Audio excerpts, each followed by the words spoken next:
اور اگر تم ان اہل کتاب کے پاس تمام نشانیاں بھی لے کر آؤ تو بھی یہ تمہارے قبلے کی پیروی نہ کریں، اور تم بھی ان کے قبلے کی پیروی کرنے والے نہیں ہو، اور ان میں سے بھی بعض کے قبلے کے پیرو نہیں۔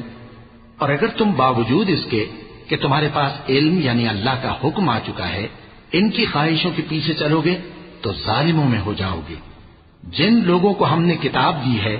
وہ ان پیغمبر آخر الزمان صلی اللہ علیہ وآلہ وسلم کو اس طرح پہچانتے ہیں جس طرح اپنے بیٹوں کو پہچانا کرتے ہیں، مگر ایک فریق ان میں سے سچی بات کو جان بوجھ کر چھپا رہا ہے۔ اے پیغمبر صلی اللہ علیہ وآلہ وسلم،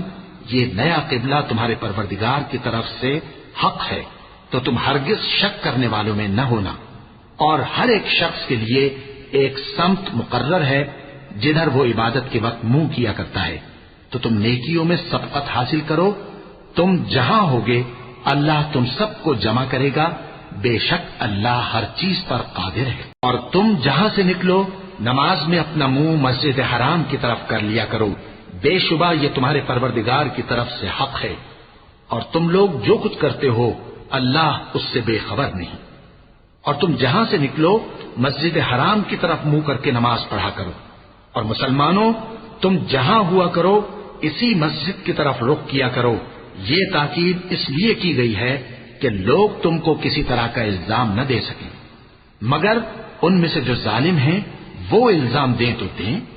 سو ان سے مت ڈرنا اور مجھی سے ڈرتے رہنا، اور یہ بھی مقصود ہے کہ میں تم کو اپنی تمام نعمتیں بخشوں، اور یہ بھی کہ تم راہ راست پر چلو۔ جس طرح من جملہ اور نعمتوں کے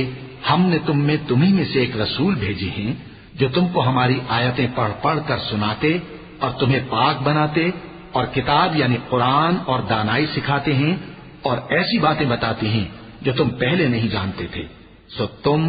مجھے یاد کیا کرو، میں تمہیں یاد کیا کروں گا، اور میرا احسان مانتے رہنا اور میری ناشکری نہ کرنا۔